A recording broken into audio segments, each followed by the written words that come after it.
Ni san laban nuna ka kɛ ni fanga dafiri minnu kɛra farafina tilebinfɛ jamanaw olu kɔnɔna na walasa ka jaabi sɔrɔ waleya ninnu kan an ka kunnafoni ɲininaw ye sɛgɛsɛgɛli dɔw kɛ o ka habuna jaabiw sɔrɔ kunnafoni ninnu kɔnɔna na. An ka sanfɛ kalandenw olu ka fara ɲɔgɔn kan kulu min bɛ n'a bɛ wele ko AEM olu bɛ ka nisɔndiya sɔrɔ ka sababuya kɛ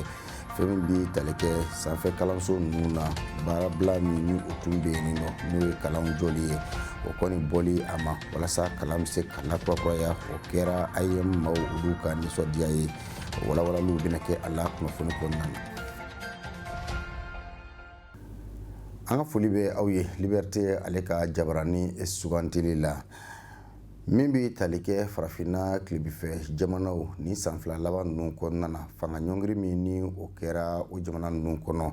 Mali ka taa se Laginɛ Conakry ani nin waati laban ninnu na Burkina Faso kɔnɔna na o kɔni kelen bɛ kamanagankoba ye maaw bɛ ka u yɛrɛ ɲini ka a la k'a fɔ munna fanga o bɛ ka yɛlɛma ni jamana kofɔlen ninnu kan hakadiya k'a fɔ jamana wɛrɛw bɛ yen minnu ni olu fana babalen bɛ a ko la kosɛbɛ o la min ye o jamana masakɛ ninnu ye ni bolokɔrɔta fanga de ye u sigi ka u ka fangaw kɔni bɔsiw la ni ka a dafiri ɲɛfɔli minnu ni olu bɛ se ka kɛ o la maa minnu bɛ yen n'olu ye maa hakili dayɛlɛnenw ye ni olu yɛrɛ bɛ politiki bundaku dɔ kosɛbɛ olu bɛ ka jaabi dɔw di a ko kan o la anw ka kunnafoni ɲinina Madina Kuyate ani Roger Kanute olu kɔni ye gɛrɛ ɲɔgɔnna kɛ o maa hakili dayɛlɛnen dɔw la walasa u ka se ka ɲɛfɔli kɛ u ye sababu min na ni fanga dafiri ninnu ye. Ni fanga dafiri min dolen filɛ ba la farafina tilebiyanfɛ jamanaw ka fara ɲɔgɔntɔn kɔnɔna la a bɛ ka maa caman gan u kamana na kosɛbɛ o de hukumu kɔnɔna la an wulila an sera Bubakari Bokum ma ni ale ye politiki maa ye a ye ɲɛfɔli kan ye. Mɔgɔw ka jateminɛ kɛ ka faamuya kɛ an ni nazaraw ka taabolow la parce que n'i y'a ye mɔgɔw bɛ ka muruti degun dɔ de b'a to mɔgɔw bɛ ka muruti a degun ju ka jan an b'a ye k'a fɔ depuis an ka yɛrɛma hɔrɔnya ta an ni nazara jamanaw cɛ gɛlɛya mun bɛ yen nɔ olu de bolo dalen don an kan an ka sɔrɔ an ka ko bɛɛ n'a ma tɛmɛ olu ka sira fɛ a lawaleyali bɛ gɛlɛya donc o hukumu kɔnɔna na an y'a ye k'a fɔ san 60 kɔfɛ an n'u ka jɛ kɔnɔna na an y'a ye taɲɛma sɔrɔ kow la an y'a ye fana k'a fɔ an b'an ka yɛrɛma hɔrɔnya ta wagati minnu na farafina jamanaw ye jateminɛw kɛ k'a ye k'a fɔ mɔgɔw ka fara ɲɔgɔn kan o de cɛ ka ɲi o de bɛ barika don kow la u y'a a filɛ k'a fɔ k'u bɛ OUA dilan u ye o ko gɛlɛya u bolo u tilala ka hakilinaw sɔrɔ k'a fɔ UMOA ani CEDEAO jɛ minnu b'a to u bɛ se ka kafo ɲɔgɔn na ka u ka hakilinaw fɔ ɲɔgɔn ye ka sanni feere kɛ u ni ɲɔgɔn cɛ mun b'a to jamanadenw b'u ka hakɛ sɔrɔ u y'o baaraw bɛɛ boloda mais an y'a ye k'a fɔ nazaraw yɛrɛ ka hakilina na sɔrɔ fɛn fɛn bɛ diɲɛ kɔnɔ a kan ka kɛ olu de ta ye a tilacogo man ɲi taabolo minnu fana bɛ yen n'a ma kɛ olu ka taabolo ye o kɔrɔ o fana man ɲi an y'a ye k'a fɔ u b'a fɔ mun ma communauté internationale ni Nations Unies o kumababa ye Nations Unies tɛ dɔwɛrɛ ye deuxième guerre mondiale kɛlen minnu kɛra sebaw ye olu de sigira ka hakili jakabɔ kɛ diɲɛ bɛna taa taabolo jumɛn na olu yɛrɛ minnu ye belebelebaw ye olu tɛna kɛlɛ cogo min na kow bɛ tila cogo min na u ni ɲɔgɔn cɛ sɔrɔw bɛ tila cogo min na ani kow bɛ taa taabolo min na k'a sɔrɔ a bɛ kɛ olu ka sebaya kan donc baara kɛra n'o hakilina ye o de b'a to bi i b'a ye k'a fɔ hali Nations Unies kɔnɔna na anw minnu ye farafin jamana ye anw jɔyɔrɔ ka dɔgɔ a ko la an kungo bɛ fɔ an kɔ fɛn bɛɛ bɛ fɔ an kɔ an da t'a la u b'a a misaliyaw ta ka fɛnw fɔ k'u hakilinaw fɔ ka tila k'a jagoya an kan comme an bɛ tɔn na a bɛ jagoya an kan hali ni a bɛ ka an ka ɲɛkumu kan donc ko in b'o gɛlɛya de kɔnɔ mais an y'a ye k'a fɔ nin wagati ninnu na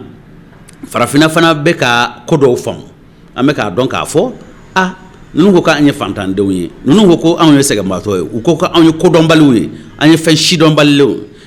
mais an bɛ k'a ye k'a fɔ farafina fana ɲɛ bɛ ka yɛlɛ an bɛ k'a faamu k'a fɔ n'i y'a mɛn ko nafolo bɛ sɔrɔ diɲɛ kɔnɔ n'i y'a mɛn k'a fɔ diɲɛ bɛ ka marché a sababu ye anw yɛrɛ ka dugukolo jukɔrɔ nafolo ye a fanba y'o ye a bɛ se ka kɛ cogo di ko dugukolo jukɔrɔ nafolo fanba bɛ anw de bara nka anw de ka sɛgɛn ka bon ni diɲɛ bɛɛ ye donc mɔgɔw bɛ ka kunun dɔɔni o bɛ k'a jateminɛ kow kan ka yɛlɛma mais kow kan ka yɛlɛma an ka ɲɛmaaw tɛ se k'a yɛlɛma ko gɛlɛya yɔrɔ de parce que olu ni nazaraw bɛ ɲɔgɔn bolo n'u ma sɔn nazaraw ma u bɛ wari tigɛ u la n'u ma sɔn nazaraw ta ma u b'u dɔw faga n'u ma sɔn u ta ma u bɛ coup d'état kɛ u caman na. Bokum ka fɔ la a y'a yira k'a fɔ dankari caman tun bɛ ta ka Mali sɛgɛrɛ nka camancɛla fanga nalen olu ye fu siri nin bɛɛ lajɛlen dan na o de hukumu kɔnɔna la u ni tubabu u tɛ ka se ka ɲɔgɔn kan fɔ tuguni wa a y'a sɛbɛnciya a ka kuma kɔnɔna la k'a fɔ jamanadenw bɛɛ bɛ u ka camancɛla fanga ɲɛmaaw kɔ. A ye k'a fɔ nin wagati ninnu na coup d'état minnu bɛ ka kɛ o tɛ olu ka coup d'état dilannenw ye o ye jamanadenw yɛrɛ ka laɲini ye. An b'a ye k'a fɔ misalila Mali ye kalo 3 ɲɔgɔn kɛ maaw bɛ kɛnɛ ma u b'a ɲini fanga ka dafiri k'a sababu kɛ hakɛ dɔw ɲininen don olu tɛ ka sɔrɔ an ma maa si ye k'a fɔ k'u bɛna fara malidenw kan ko k'o kɛlɛ kɛ. Alors fanga dafirilen minnu nana a faamuyana k'a fɔ olu fana t'u ka maa dilannenw ye an y'a ye k'a fɔ Asimi Goyita nali kɔnɔna na ko caman bɛ ka yɛlɛma donc malidenw bɛ k'u yɛrɛ ye o fanga taabolo la parce que n'i y'i ka jamanadenw lamɛn n'i bɛ ka baara kɛ ni jamanadenw ka hakilina ye a ka ca Ala fɛ fanga dafirilen ma nɔgɔn. Ensuite mɔgɔw b'u yɛrɛ ye i ka fanga taabolo kɔnɔ donc o taabolo ninnu de bɛ ka nazaraw degun bi parce que olu sago tɛ ka sɔrɔ kow taabolo la donc o de bɛ k'a kɛ bi anw ni diɲɛmaa cɛla gɛlɛyalen don parce que minnu bolo bɛ institution ninnu kan an n'olu ka ko faamuya tɛ kelen ye. An y'a ye k'a fɔ nazara ɲɛmaaw bɔra k'a fɔ u bɔra k'an ka ɲɛmaaw dɔgɔya k'a fɔ ko transition ye illégitime ye o kɔrɔ k'a tɛ sariya kɔnɔ. Bon ne ka faamuya la olu ka sariya olu bɛ sariya jumɛn kɔnɔ anw fɛ yan ne ma d'a la k'a fɔ Yves Le Drian ne t'a dɔn malien ye Florence Parly ne t'a dɔn malien ye donc ne hakili la n'a ka ɲi ou bien n'a man ɲi anw malidenw de kan k'o fɔ olu da don yɔrɔ t'o la n'an b'a fɔ mun ma ingérence donc an ka faamuya la u bɛ k'u da don fɛn na fɛn mun t'u ɲɛsira la n'a bɛnna malidenw ma u kan ka malidenw ka hakilina bonya. Donc an y'a ye bɔli mun fana kɛra o b'a yira k'a fɔ jama mun bɔra k'a fɔ k'u sɔnnen don transition ye o jama ɲɔgɔn ma deli ka bɔ ka président élu Mali kɔnɔ yan donc olu bɛ k'a fɔ ko mun ye démocratie ye ni olu ma malidenw sagonakow kɛ ni maa sɔrɔla bi mun bɛ ka Mali sagonakow kɛ ne hakili la o kan ka maliyɛnw to yen nɔ u k'u ka baara kɛ donc o hukumu kɔnɔna na i b'a ye k'a fɔ o gɛlɛya mun bɛ Mali kɔnɔ a tɛ Mali dɔrɔn kɔnɔ farafin jamana fɛn fɛn ni ninnu bolo dalen don a kan u bɔ b'o gɛlɛya kɔnɔ donc bi farafinna bɛ k'a ye k'a fɔ Mali ye ko min daminɛ o de ye tiɲɛ sira ye o ye ka jamanadenw lamɛn ka baara kɛ ni jamanadenw ka hakilina ye baara kan ka kɛ ten de an b'a fɔ o ma de ko gouvernance par le leadership inclusif et partagé donc i ka kɛ fanga ye fanga mun i kelen ka fanga tɛ i ni mɔgɔw jɛlen don fanga min na i bɛ hakilina falen kɛ mɔgɔw b'u ka hakilina fɔ fanga min na mɔgɔw b'u ka hakɛw sɔrɔ fanga min na ni an bɛɛ jɛlen don jamana kelen na nafolo fana bɛ tila a tilacogo ɲuman na bɛɛ k'i ka hakɛ sɔrɔ donc ni i donna o minɛn kɔnɔ jamanadenw b'u yɛrɛ ye o kɔnɔ mais an tun bɛ minɛn fɔlɔ min kɔnɔ jamanadenw lamɛnnen tɛ hakilina bɛɛ bɛ bɔ fan wɛrɛ fɛ nafolo fɛn fɛn fana bɛ sɔrɔ a bɛ taa olu ka bolo kan donc anw yɛrɛ denw minnu kelen don ka jamanadenw janfa olu de bɛ jɛ k'o wari tila donc olu de bɛ ka bayɛlɛma donc o bayɛlɛmani in kɔnɔna na farafinna bɛɛ b'i yɛrɛ ye o kɔnɔ. N'a ye jateminɛ kɛ k'a lajɛ an b'a ye k'a fɔ nin y'a siɲɛ sabanan ye fanga ka dafiri farafinna tilebiyanfɛ jamanaw ka fara ɲɔgɔn kan tɔnba min bɛ o kɔnɔna la Mali tɛmɛnen kɔfɛ ka bɔ yen nɔ Guinée Conakry ale ka fanga dafiri la o tɛmɛnen kɔfɛ ka bɔ yen hali o ma waati jan bɔ an y'a ye k'a fɔ dɛnɛn tɛmɛnen Burkinakaw fɛ olu fana ka jamanakuntigi n'o ye Roch Marc Christian Kabore ye a ye fanga ɲɔngiri k'a di finitigilakaw ma.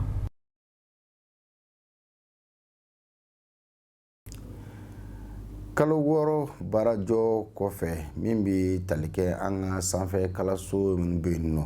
olu kɔni ka baarakɛlaw ka hakɛ ɲini tɔn n'o ye lakɔli karamɔgɔw ka hakɛ ɲini tɔnw ye faculté ba 2 min bɛ yen nɔ olu kɔni y'a jira k'a fɔ olu bɛna baara la kurakuraya ni ka se ka baara kɛ ka sababuya kɛ u tun ye laɲinibaw kɛ laɲiniba 4 ni dɔ sera ka waliya olu la tɔnɲɛma ninnu kɔni y'a jira k'a fɔ olu na baara ta ko kura ye o kɛra nisɔndiya yɛrɛ fana ye an ka kalandenw olu ka faraɲɔgɔnkatɔ min bɛ yen n'a bɛ wele ko IM olu ka nisɔndiya ye kosɛbɛ walasa ka se ka wa perepelelatigɛ dɔw sɔrɔ a la an ka kunnafoni ɲininaw ye min sɔrɔ an ka jɛ ni ka o lamɛn.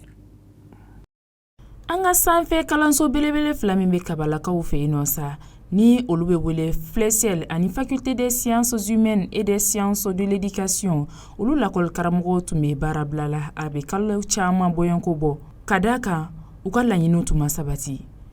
o de hukumu kɔnɔna la an b'a ye k'a fɔ dɔgɔkun tɛmɛnen FLESIEL mɔgɔw ka secrétaire général a bɔla a ye laseli kɛ a y'a yira k'a fɔ o baarabila minnu tun bɛ sen na olu ye a ɲɔngiri ka sabu kɛ u ni an ka camancɛla fanga maaw bɛnna fɔ la o ma waati jan bɔ an y'a ye k'a fɔ bi kalanso belebele filanan olu fana ye u ka baarabila ɲɔngiri olu ka secrétaire général a ɲɛfɔli k'an ye jamana ɲɛmɔgɔ ye wele bila jamanaden bɛɛ ma k'an ka transition jukɔrɔma tintin donc hakilina de y'a kɛ an fana an ye grève an y'a jɔ ka wagati kɛ k'an bɛ ɲɛmɔgɔ minnu ka kan ka wara sara an fana b'u ɲɛfilɛ dɔɔnin parce que an fana sema ko tɛ an diɲɛ ko tɛ grève ye gɛlɛyaba de b'an kan y'a jateminɛ Kabala ni du kɔnɔna cɛ a dɔ b'a kilo 30 kan centre ville kan Kabala université la classe bɛɛ tɛ université yɛrɛ kɔnɔna na koyi classe carilen don dugu ɲɛfɛ yɔrɔ dɔ b'an bolo Saint-Gilles la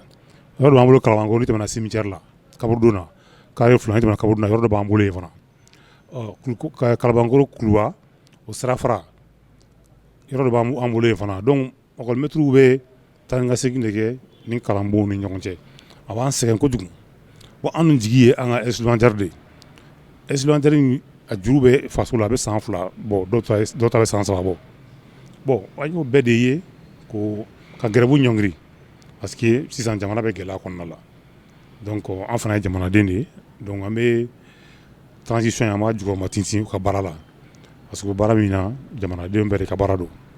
donc hɔrɔnya kɛlɛ o de la k'an ka hɔrɔnya sigi an ma an b'o kɛlɛ de la donc an bɛ fɛn bɛɛ bila kɔfɛ k'an ɲɛsin o ma o kɔrɔ tɛ ko minnu kan ka wari sara k'u fana k'u bolo da u sen kan k'a fɔ ko transition bɛ sen na fɛn dɔw bɛ yen olu fana kan ka se ka ɲɛnabɔ transition kɔnɔna la an bɛ fɛn min ɲini na fɛn ba tɛ wariba tɛ wari ninnu fana n'o ma sɔrɔ tiɲɛ yɛrɛ la baara ka gɛlɛn an bolo an b'a fɛ k'u yɔrɔ lajɛ dɔɔnin k'u kɔfilɛ yɔrɔ la k'u yɔrɔ lajɛ n'o kɛra o bɛ diya an ye kosɛbɛ donc an jigi bɛ transition kan donc an bɛ dugawu de kɛ ala ka sini kɛnɛya di an ka jamana ɲɛmɔgɔw ma. Dawuda Kone ne ale ye faculté des sciences humaines et des sciences de l'éducation olu kalandenw ka ɲɛma ye a y'a yira k'a fɔ ni kalanta ninnu minnu filɛ nin ye ale nisɔndiyara kosɛbɛ. A ka bon ne dusukun ma aujourd'hui ne filɛ yɔrɔ min na k'a fɔ n ka ɲɛfɔ kɛ n ka kɔnɔna kuma fɔ sabula an tun bɛ ka fɛn min makɔnɔ kalo caman olu kelen filɛ nin ye o grâce o sababu an yɛrɛ ka démarche pacifique bureau de la coordination ka engagement maître yɛrɛ ka engagement o ni syndicats ka fara administrateurs kan ni bɛɛ de ka cɛsiri bɛ nin na ka négociation kɛ walasa école la segi ka se ka kɛ écoledenw ma ni kɔni ni nisɔndiya ko le an bolo an bɛ se ka kuma fɔ ka tɛmɛ nin kan an m'a bɛɛ de cɛ an b'a fɔ dɔrɔn merci aux autorités. Février résultats bɛ labila ni résultats labilala février écoledenw bɛ to ka note fɛ minnu passé la o bɛ taa classe suivante la minnu bɛ bɔ olu bɛ bɔ minnu bɛ gɛrɛ a bɛ étape par étape. Promotion 2020 faculté des sciences humaines na olu ta ye résultat fini courle depuis lundi olu bɛ taa classe kɔnɔ tɔw les autres promotions licence 1 licence 2 licence 3 olu bɛ résultat ma kɔnɔ kɛ. O hukumu kelen kɔnɔna la an wulila an y'an sɛnsɛn ka se ekɔlidenw ka ɲɛmɔgɔba ma ni ale ye Sirima Seydou Ɲare AM secrétaire général do a ye weleweleda kɛrɛnkɛrɛnlen kɛ ka lase lakɔlimɛtiriw ma. U ye grève bɔ a ma jusqu'à 2 mois de gouvernement ma an fɛnɛ tɛna an sigi k'an bolo d'an sen kan an tɛ côté ko la an tɛ gouvernement ka côté ko la an tɛ ancien ka côté ko la an fɛnɛ bɛ kan ka dɔ de revendiquer ka taa école la ka taa formation su an fɛnɛ ko bɛ se k'o kɛ pour que an se ka taa grève la tuguni an b'o kɛ comme an bɛ k'a kɛ an bɛ wulikajɔ sabati côté fila bɛɛ la gouvernement ka côté ancien ka côté pour que u ka se ka fɔ ka bɛn kɛ grève ka ko kana se ka bɔ a la donc u ye effort caman fourni bɛɛ ka essayer ka faamuyali kɛ ka jamana situation lajɛ ka ekɔlidenw ka situation lajɛ pour que au moins ka grève ko ninnu nɛmɛ fɔlɔ a y'a minɛ kun bɛ gɛrɛfu ka ca mɛ bi an yɛrɛ y'a jateminɛ k'a fɔ k'a yira k'a dɔn gɛrɛfu baden nafa t'a la a kɛ o kɛ a bɛ je an de kan donc k'a jateminɛ n'a fɛnɛ se fɛn o fɛn wuli ka jɔ kuma ɲɔgɔnya an b'o kɛ ka se côté fila bɛɛ la ko mana kɛ togo o togo kɔnɔkuru jeli bɛ bi fɔ mɛ jamanakuru mana kɛ togo o togo bɛɛ ni hakilinata de don mɛ k'a dɔn an de bɛ y'an sigi k'a dɔn gɛrɛfu ba nafa t'a la o de y'a to ko ye fɔ 6 mois 7 mois sɔrɔ bi an ka kuma an ka kumabaliya tɛ dɔ yɛrɛ k'a fɔ an tɛ baara la parce que mɔgɔw degelo ye mun na ni gɛrɛfu kelen bɛ yɔrɔ dɔ la an mun ka wuli ka bɛɛ labɔ an jateminɛ nafa t'olu la wariko problème foyi tɛ an na wariko kɔ an y'o de dɔn ka dɔn ka tila ka faamuyali kɛ o hukumu kɔnɔna la an bɛ se ka gɛrɛfu kɛ an bɛ se ka fɛn caman kɛ mɛ y'an miiri jamana situation la jama bɛ lahala min na bi an k'a dɔn k'a fɔ gɛrɛfu ba nafa t'a la mɛ o t'an bali su fara tile kan an bɛ gɛrɛfu kɛ an bɛ démarche caman kɛ côté sugu bɛɛ la hakilina jigila an b'a ye k'a fɔ nin kalanso belebele 2 minnu filɛ nin ye u mɛnna baarabila la kosɛbɛ n'i ye faculté des lettres et des sciences du langage ta k'a lajɛ nin ye olu kalo 7 ye u bɛ baarabila la wa faculté filanan fana n'o ye faculté des sciences humaines et des sciences de l'éducation nin ye olu kalo 2 nin kɔ u bɛ baarabila la o bɛɛ tɛmɛnen kɔfɛ ka bɔ an b'a ye k'a fɔ sanfɛ kalanso olu bɛ kalan daminɛ dɛnɛ nata nin de bɛ dansigi waati na kunnafoniw na liberté ka jabaranin sanfɛ aw ni ce aw ka filɛliko ɲuman na aw kan an bɛɛ waati wɛrɛ